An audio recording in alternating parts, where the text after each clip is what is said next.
Hey guys, this is Mr. Boynton coming at you with another video. Today we're going to talk about drawing a one-point perspective drawing.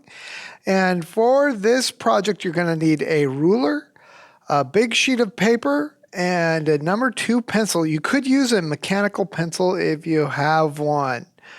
All right, so before we start, we want to go over the 3 rules of a 1 point. And those 3 rules are: all verticals are parallel. All horizontals are parallel. This is the second rule. And the third rule is all diagonals go to the vanishing point. Okay, to start, we're going to lay down a horizon line. This can be in somewhere near the middle of the paper. It can be a little high, it can be a little low. I put my ruler at the very end like this to make the line straight. I want to make my lines kind of dark. You should make yours light so that you can erase. Okay, after we have the horizon line put in, we're going to put a dot on the line called the vanishing point. And this is the dot on the horizon line that all of our diagonals will recede into. Okay, so we'll start by making a road so we can kind of see that. So here's our road, and as you can see, the road gets smaller as it gets further away, all right? So we're going to make our first house, and what we want to do is we want to make a kind of a rectangular square that has parallel lines. We're going to put a horizontal here that's parallel with the horizon line, and a horizontal underneath, and I'm using the end of the paper to keep the lines parallel. Okay, now I'm going to follow the another rule. It's all verticals are parallel, so I'm going to kind of make an 11 here, and I'm using the top of the paper to line my ruler up with so I get a nice straight line. Okay, so I have a little box, and I want to make this 3D. So what I do is I think about it like this. I think that there's little lasers on here, little pew-pew lasers. And I want to think, which of these lasers can shoot this target over here? Well, this one over here cannot shoot the target because the rest of it's in the way, but this one, and this one can all shoot the target. So we're going to go pew, pew, pew, and we're going to shoot the target. Now I'm going to make this part of the line dark and then this part light because I'm going to erase it later. And now I'm going to shoot this one. Here we go. Pew, pew, pew. All right.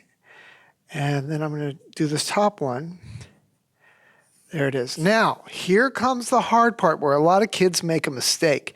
You've got to put the lines to cut off this object with, you have to make those parallel. So the line on the top is a horizontal and not a diagonal. A lot of kids want to put a diagonal here. So you go like that. This line is parallel, this line is parallel, this line is parallel.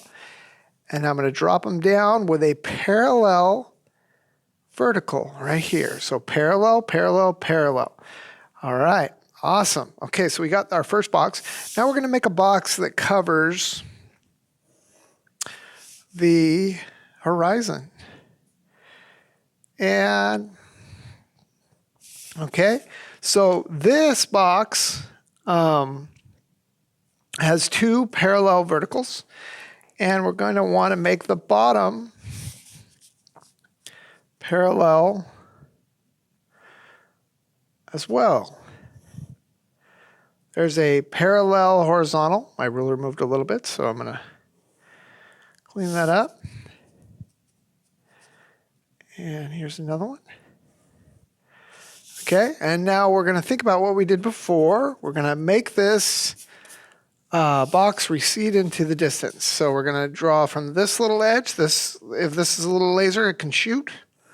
This one over here can't shoot. This one up here can.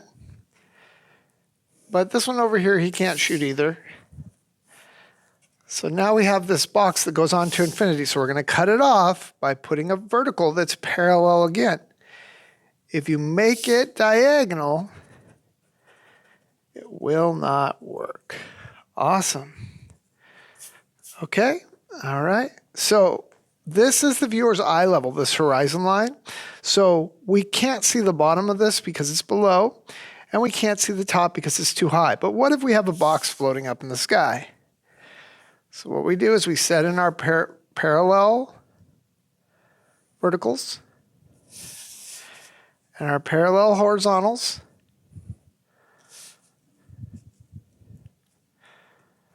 A little cleanup. And we want all the boxes to go to this vanishing point. A lot of kids like to have multiple vanishing points. We don't want that.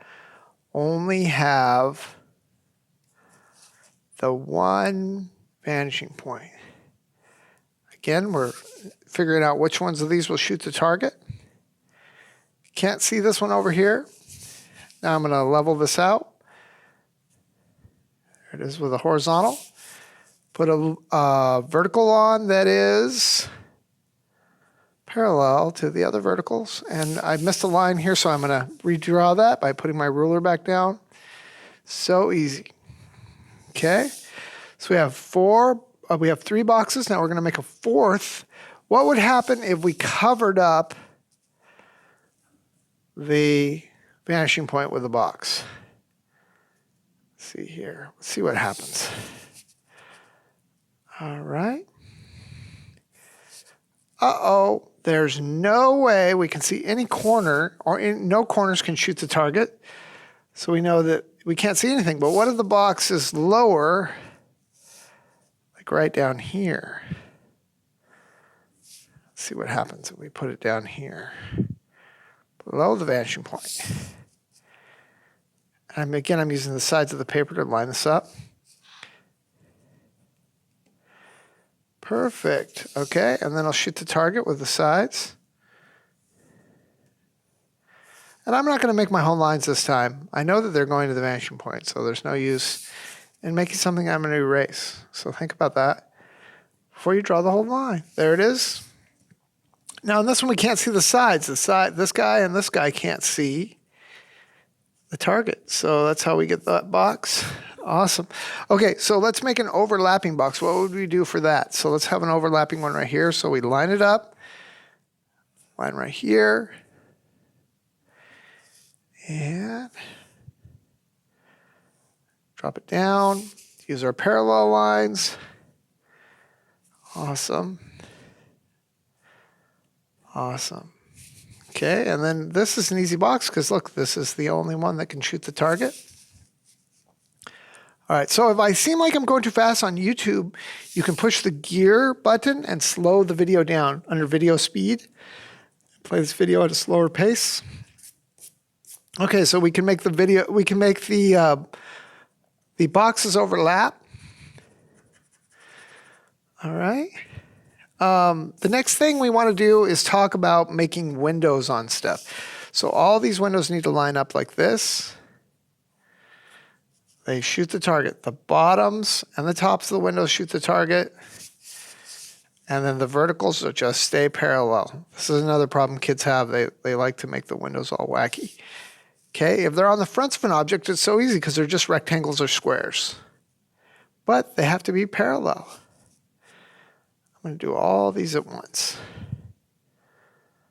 All right.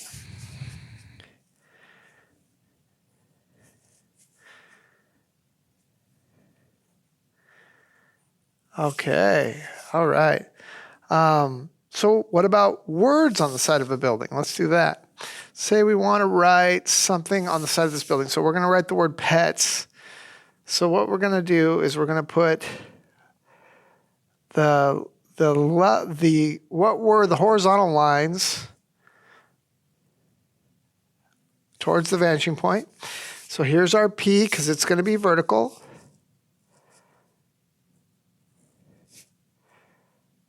There we go. Here's the E. And I got to do the top on that. Setting up the vanishing point. All diagonals shoot the target.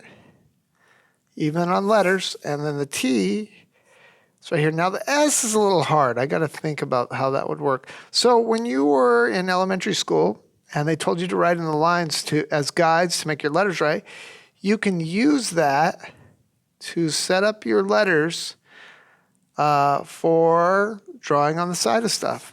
It's pretty cool. All right, just keep it in the guidelines and you'll have it. Let's talk about making a cylinder or something inside of our shape. So what we'll do is we'll make kind of a thing rolling down the road. Here, let's make a donut rolling down the road. So I'll make kind of a box that's see-through. So I'm going to set up the sides here.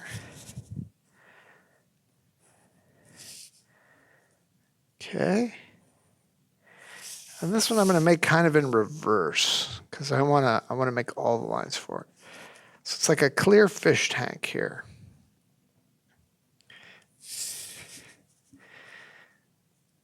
All right.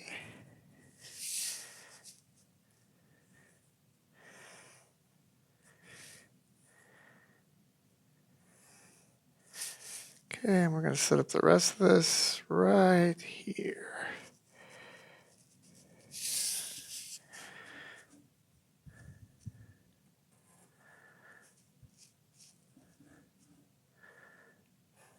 Raise that up a little bit.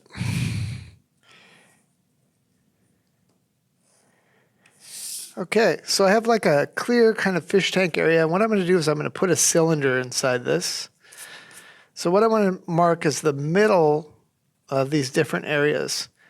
And then when you have something like a shape like this in perspective, it turns and it becomes like an ellipse or an oval. Okay, so this would be a vertical oval. This would be like a horizontal oval. See that? So the same thing when you're drawing a car tire or something. And what I just do is I go around in here a couple times to get the ellipse effect. And then I'll have a perfectly in perspective ellipse. I'll drop the side over.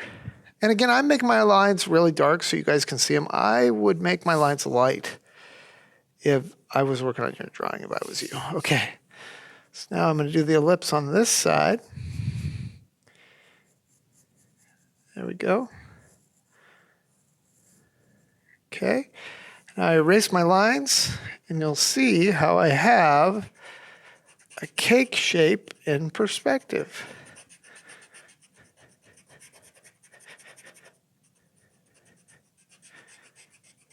Clean it up really nice.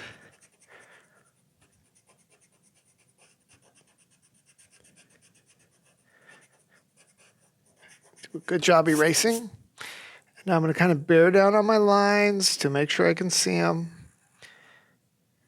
There it is. Okay, and put some frosting on the cake. Maybe some birthday candles. These are like flamethrower birthday candles. All right, one more here. Third birthday, more frosting. All right, I'll put you right here from your party. It's your party. You can cry if you want to, right? Oh, what is Boynton drawing? All right, there you go. Get out of there. See, we got a bad leg here. What do we got here? There we go. Much better. Okay, so if we add some shading to this, we hold our pencil like this, we can shade and give it solidity. Add a little shadow here, here. I could add more shadows by putting on a arrow, and I could shade in the sides, but that's for another video. But this is, again, how you would draw a one-point perspective drawing.